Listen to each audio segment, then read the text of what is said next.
Bonjour et bienvenue dans Archi Urbain, l'émission qui vous parle d'architecture et d'urbanisme à Bruxelles. Nous sommes à Oudergem, aujourd'hui en compagnie de Marc Mégang, historien de son état et écrivain d'un bouquin qui s'appelle Le patrimoine monastique en région bruxelloise, sorti aux éditions CFC. C'est bien ça. Marc, on avait déjà vu dans une précédente émission un patrimoine tout à fait exceptionnel qui était celui de l'abbaye de Lacan, plus dans le centre-ville, je veux dire. Voilà. Ici, tu m'emmènes cette fois-ci bien plus loin. Au prieuré de Rouge-Cloître, aux portes de la forêt de Soigne. Oui, à Oudergem, c'est métro Herman de Brou. Herman de Brou, ne pas se tromper. Ne pas se tromper. Ou alors le bus 72. Le 72, mais il faut l'attendre pendant une petite heure. Oui, il n'y en a qu'un par heure. Voilà. À l'abbaye de la Cambre, on avait un patrimoine tout à fait exceptionnellement conservé, préservé. Ici, tu m'avais dit, il y a beaucoup de choses qui n'existent plus.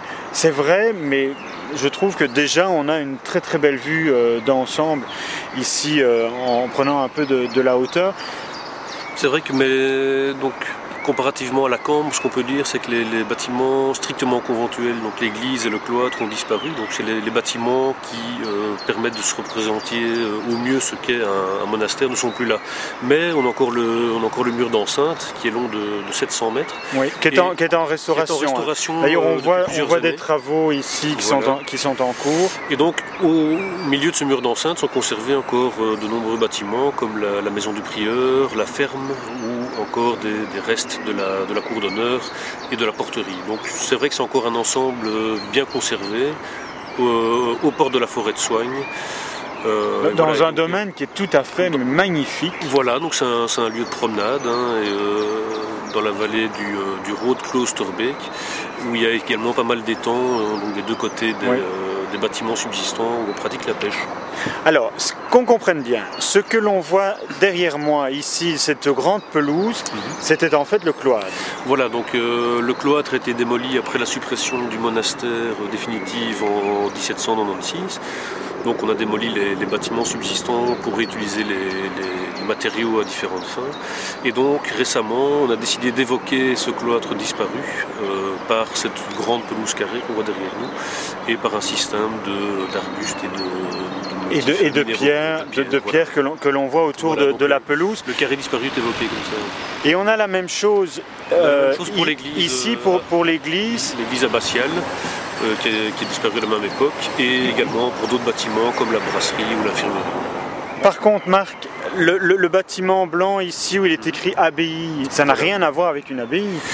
Non, donc c'est une petite erreur de vocabulaire, parce qu'en fait ce qu'on a derrière nous c'est un prieuré et pas une abbaye. Donc un prieuré dirigé c'est quoi la différence? Un prieuré dirigé par un prieur et une abbaye par un abbé. Donc c'est une petite question de vocabulaire qui titillerait les historiens essentiellement, mais ça doit être précisé. Donc le Rouge-Cloître n'est pas une abbaye, mais un prieuré.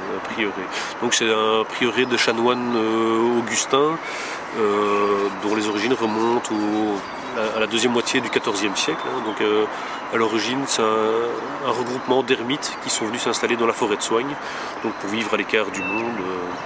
Dans la forêt, donc à l'écart de la société. Aujourd'hui, les ermites, on les parque dans des squats, voilà. Et avant, ils squattaient dans la forêt. Voilà. Et donc finalement, pour organiser c'est plus sympa. C'est plus sympa, oui. Mais c'était assez rude à mon avis. La vie en forêt de Soigne au XIVe siècle, ça ne devait pas être évident. Et donc pour organiser leur vie collective en 1374, donc leur ermitage a été élevé au rang de prieuré de chanoines en fait. Et donc à partir de ce moment-là, le monastère s'est développé d'étape en successives jusqu'à sa suppression au XVIIIe siècle. Alors ce qui est juste derrière toi, là, c'est donc une grande cour. Voilà. C'est donc la cour d'honneur comme on avait à l'abbaye de la Cambre, voilà. Donc c'est ce qui reste de la cour d'honneur. Évidemment, il faut savoir qu'elle est encadrée de bâtiments de toutes parts, mais comme le cloître et l'église, donc ces bâtiments ont disparu fin 18e, début 19e. Il en reste quelques-uns. Donc c'était la cour d'apparat, la cour dans laquelle on faisait rentrer les hôtes de marque du monastère. Alors dans le cas de Rouge-Cloître, il y a des personnalités comme Charles Quint par exemple qui venaient chasser en forêt de Soignes, et c'était un peu la coutume des monarques sous l'Ancien Régime, c'était d'aller visiter le monastère proche de leur lieu de chasse. Maximilien d'Autriche est passé, Charles Quint par exemple. Donc voilà, donc c'était cette cour d'honneur qui permettait d'accueillir ces hôtes. Il y avait un logement d'ailleurs destiné, c'était la maison des hôtes, destiné au logement de ces hôtes de marque.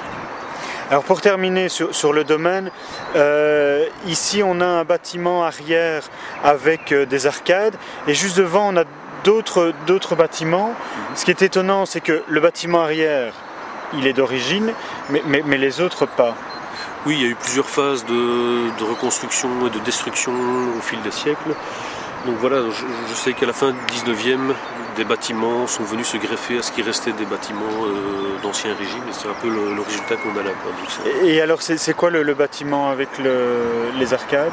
C'est l'ancienne maison des laïcs. Donc, il y avait quand même des laïcs. En fait, dans les monastères, on prévoyait toujours un logement pour les laïcs, donc les hôtes qui n'étaient pas des religieux, mais aussi pour les convers. Donc les convers sont des frères donc, qui ne sont pas entrés en religion, mais qui effectuaient toute une sorte de tâches manuelles pour la communauté monastique même. Et donc pour loger ces personnes, il y avait des bâtiments spécifiques. Marc, nous voici en plein milieu du cloître. Voilà. Sur cette magnifique pelouse, délimitée, donc, comme tu l'as expliqué tout à l'heure, par des petits cailloux. Qui évoquent en fait les galeries donc, qui bordaient des quatre côtés le cloître. Et donc le bâtiment derrière nous, alors c'est ce qu'on appelle la maison du prieur. Oui. Donc c'est le dernier bâtiment qui subsiste d'origine en tout cas, et donc qui entourait le cloître. Et son nom masque un peu les différentes fonctions qu'il remplissait, parce que maison du prieur, il y avait effectivement au rez-de-chaussée le logement, donc les appartements du prieur, donc le chef de la communauté. À l'étage, on retrouvait par contre les dortoirs des chanoines, donc des religieux. Et également, au rez-de-chaussée, on trouvait la salle capitulaire où se réunissait la communauté pour discuter des affaires importantes liées à la vie du monastère. Donc c'est un bâtiment aux multiples fonctions qui a été construit en plusieurs phases entre le 15e et le 18e siècle. Juste derrière la maison du prieuré, il y avait donc l'église, et juste derrière l'église, il y a la maison du meunier. Il y a la maison du meunier, effectivement. Donc, qui est une toute vieille petite jolie maison. Voilà, on estime qu'elle a été restaurée vers 1740. Et donc c'était le logement du meunier, donc qui s'occupait du moulin qui était situé juste en face, mais donc ce moulin n'existe plus aujourd'hui. Il s'est écroulé en fait fin 19e siècle. Voilà. Alors juste en face de nous, il y a la ferme.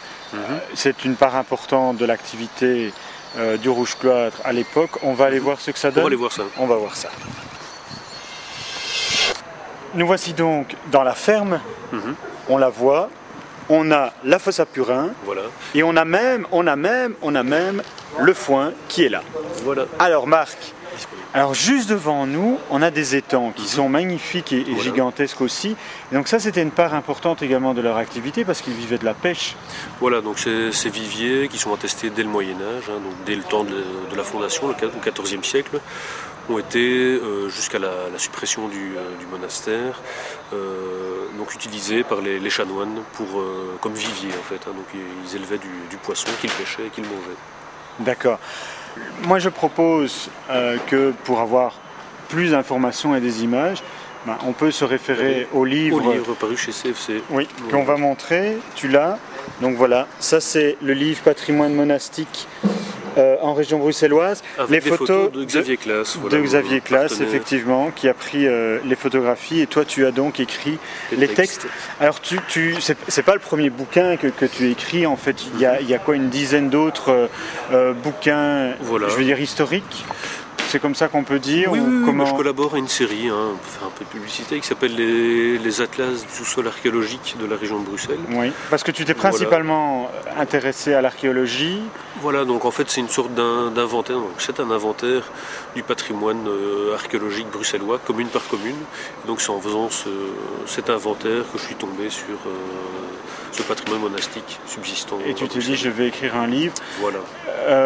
Tu as fait tes études d'historien ici à Bruxelles, à l'ULB. À l'ULB, voilà. Enfin, j'ai fait histoire médiévale, Ouais. et là j'ai la chance de travailler avec des archéologues depuis 8 ans. Donc je suis un petit peu l'historien du groupe d'archéologues, donc ils viennent vers moi quand ils ont besoin de conseils plutôt historiques. Donc si on a envie de savoir Voilà. quelque chose sur l'histoire de Bruxelles, on ira voir Marc. Voilà. Mais Marc, il n'écrit pas non plus que des bouquins historiques, Non. puisque tu écris des romans aussi, Voilà, je fais sous le également- même nom de Marc Mégang. Voilà.